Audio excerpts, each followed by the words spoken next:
રાજકોટમાં દાણાપીઠમાં જે પ્રમાણે દુકાનના તાળા તોડી સામાનને બહાર ફેંકવાનો આખો મામલો સામે આવ્યો છે તેને લઈને ખૂબ જ મહત્વના સમાચાર સામે આવ્યા છે। હવે વિધર્મીઓની કરતૂત સામે વિશ્વ હિન્દુ પરિષદ સામે આવ્યું છે, મેદાને આવ્યું છે। વીએચપીએ આ મામલે કાયદાકીય કાર્યવાહીમાં જોડાવવાની તૈયારી દર્શાવી છે।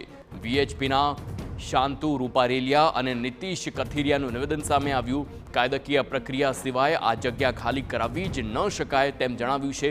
વકફ બોર્ડનો ઓર્ડર હોય તો પણ પોલીસને સાથે રાખી કાર્યવાહી કરાય, વેપારીઓને ભરોસામાં રાખી કાર્યવાહી કરાય નહીં તો રાજકોટની અશાંતિ ડહોળવાનો કોઈ પ્રયત્ન કરશે તો તેને છોડવામાં નહીં આવે તેમ પણ જણાવ્યું છે। આગામી દિવસોમાં આવી ઘટના ન બને તે મામલે તમામ પ્રયત્નો થશે। રાજકોટ શાંતિપ્રિય શહેર છે તો એમાં બધા હળીમળીને રહે એવું કામ કરવું જોઈએ। છતાંય વકફ બોર્ડનો ઓર્ડર હોય તો નજીકના પોલીસ સ્ટેશનમાં એને વિશ્વાસમાં લઈ એનું સંરક્ષણ મેળવી અને કબજો લેવા જઈ શકે, એમ ના જઈ શકે કાયદાની દ્રષ્ટિએ।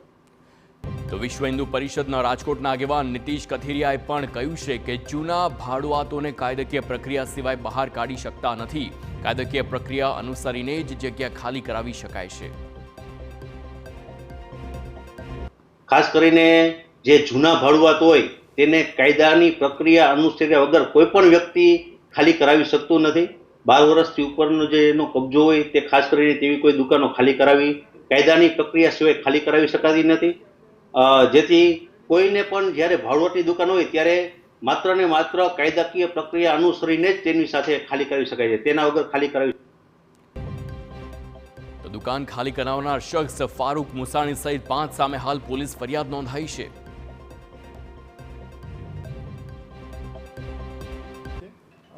પ્રથમ દ્રષ્ટિએ એવું જાણવા મળ્યું છે કે દુકાન ભાડુઆત તરીકે દુકાનમાં ફરિયાદી રહેતા હતા અને લાંબા સમયથી એમના પાસે દુકાનનો કબજો હતો।